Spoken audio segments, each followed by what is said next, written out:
What would you do if the stranger you were serving dinner to wasn't just an ordinary customer, but someone hiding a secret so big it could change your life? This is the story of a small-town waitress, a late-night order, and a note that carried more weight than anyone could have imagined. What happened inside that diner will leave you questioning kindness, trust, and the way people hide behind appearances. Stay with me, because by the end, you'll want to ask yourself, would you have done the same thing if it were you? It was a Thursday evening in a quiet town just outside Chicago. The kind of place where diners still smelled of black coffee, pancakes, and sizzling bacon, and everyone knew everyone else's name.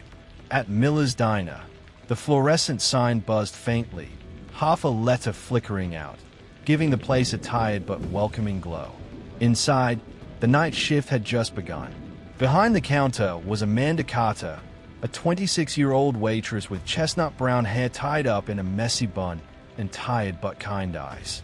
She'd been working double shifts to support her little brother after their parents passed away. Life had taught her responsibility far too early.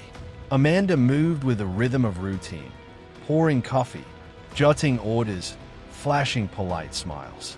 To most customers, she was invisible, just another waitress in a beige apron. But tonight would be different. Tonight, someone noticed.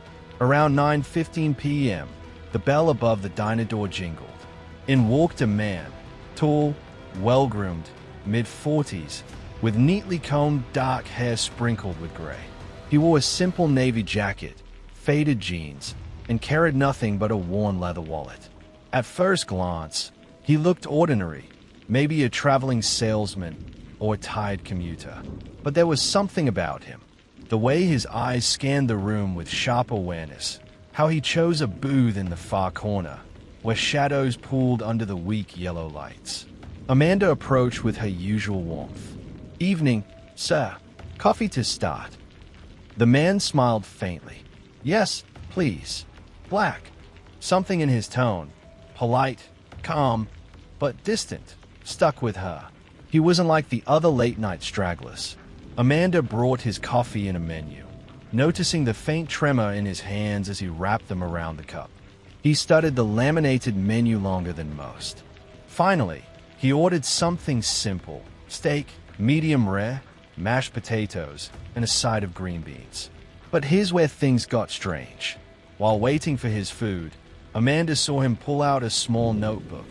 Not a phone, not a tablet, but an old-fashioned leather notebook. He scribbled something quickly, closed it, then slid it back into his pocket. His eyes occasionally flicked to the window, as if checking for someone. When the meal came, he ate slowly, deliberately, as though every bite was measured. And then, halfway through, he paused, staring down at his plate like his thoughts had wandered somewhere heavy. Amanda, concerned, walked over. "Everything all right with your food?" He looked up, startled, then smiled. "Perfect, thank you." But his eyes betrayed him. They weren't relaxed, they were burdened. By the time Amanda dropped off the check, he did something unusual. Instead of handing her cash or card, he pulled out a crisp $100 bill and tucked it neatly under the receipt. But along with it, he slid a folded napkin. "Thank you, miss," he said softly. "Keep the change." He stood, adjusted his jacket, and walked toward the door. Amanda picked up the bill, but her eyes caught the napkin. Her heart skipped when she saw faint writing bleeding through the paper. She unfolded it, expecting maybe a phone number. But instead, it read, "Don't trust anyone, hey. Call this number when your shift ends. Tell no one." Amanda froze. Her mind raced. Was this some kind of prank? A scam? Or was she just pulled into something much bigger than herself? She looked out the window, but the man was gone. No car pulling away, no footsteps on the sidewalk. Just emptiness. For the rest of her shift, her nerves buzzed. Every customer seemed suspicious. Every glance from the cook felt heavier. She kept the napkin hidden in her apron pocket, her fingers brushing against it every few minutes. At midnight, when she finally clocked out, she sat in her beat-up Toyota Corolla, the napkin in her lap. She stayed at the number. Her brother's face flashed in her mind. He depended on her. What if this was dangerous? What if she was being dragged into trouble? But something deeper tugged at her curiosity. The man didn't feel like a con artist. There was sadness in his eyes, urgency, truth. With a shaky hand, she dialed the number. The line clicked after one ring. A calm male voice spoke. "You read the note. Good. Listen carefully. You're in danger, but you don't know it yet. Meet me tomorrow, 10 a.m., at the old train station on 5th. Come alone. And Amanda." She froze. "How do you know my name?" Click. The line went dead. The next morning, Amanda barely slept. Her hand trembled as she poured her brother's cereal, forcing a smile so he wouldn't notice. At exactly 9:45 a.m., she pulled into the cracked parking lot of the old train station, abandoned for years. Broken windows stared like hollow eyes, graffiti littered the brick walls, and weeds split through the concrete. At 10:01, he appeared. The same man from the diner. Same jacket, same calm eyes. "You came," he said, almost relieved. "Who are you?" she demanded. "And why me?" He motioned for her to sit on a weathered bench. "My name isn't important. What matters is, I've been watching people in this town. Powerful people, corrupt people, and they are watching me back. That night at the diner, I realized I couldn't do this alone anymore." Amanda's stomach knotted. "What does this have to do with me? I'm just a waitress."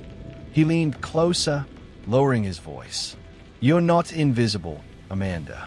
You see things. You notice details others ignore. That makes you dangerous to them and valuable to me." Her pulse quickened. "This is insane. I don't want any part of this." He handed her a small flash drive. "Then walk away. Pretend you never saw me. But if anything happens to me, if the news reports I'm gone, this will explain everything. Decide for yourself who to trust with it." Before she could protest, footsteps echoed. Two men in dark suits appeared from the far side of the station. The stranger's expression shifted instantly. "Go," he hissed, pushing her toward her car. Amanda stumbled back, clutching the flash drive. She glanced over her shoulder just once. The men were closing in. The stranger stood tall, as though he knew this moment was inevitable. By the time she started her car and sped off, he was gone. Over the next week, Amanda couldn't shake the fear. The diner's regular customers felt different, like eyes followed her everywhere. Cars lingered too long outside her apartment. And then, the news broke. A man was found dead near the train tracks. Identity unknown. Police ruled it a transient accident. No follow-up, no investigation. Amanda knew. It was him.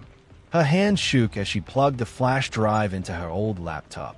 Folders opened, dozens of documents, encrypted files, photographs, names of local officials, financial records, connections to businesses she thought were untouchable, and one name repeated again and again, Miller's Diner.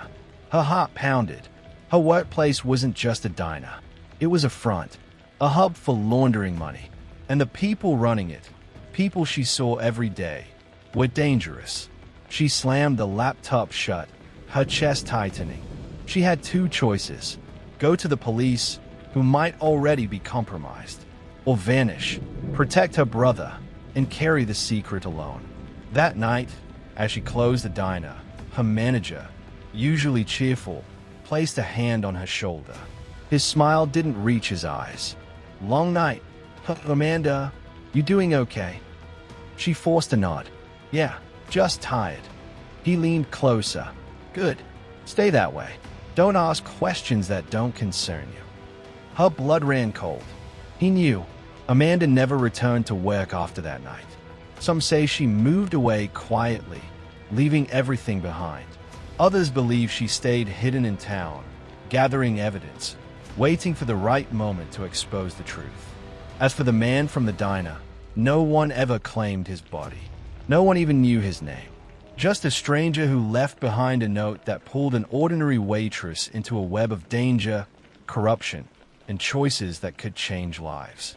And that napkin, the one that started it all, Amanda kept it folded in her wallet. A reminder that sometimes the people who look the most ordinary carry the darkest secrets. So now I'll ask you, if a stranger handed you a note like that, would you follow the instructions or walk away? Tell me in the comments.